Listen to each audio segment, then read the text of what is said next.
Pynshai Mawrie, a candidate for the Khadc MDC election representing the Khon Hunyo-Trep National Awakening Movement from Maukanrao constituency, shared that his decision to enter politics was driven by his frustration with the authorities' disregard for pressing issues and his desire to make a positive impact, especially in the realm of sports. In an interview with Dudarshan, Mawrie, a prominent Wushu player in the state, aims to enhance sports and physical skills throughout the state. When asked, Mawrie said he chose Khnam because of the party's commitment to addressing issues affecting the Jadban Rio.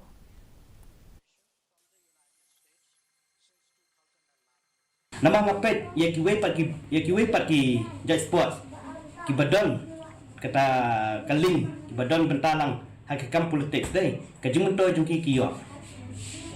tadi nak kata kata ngam tangarung saka kam san pertai nama bangan tusuk lang ia lagi kun kisamla om di tang haka osian ke bangang adon dengan nyo bangan tewi yaki kun kebri nyo trap jong kejelahi brok kawai hikin. With the initiative of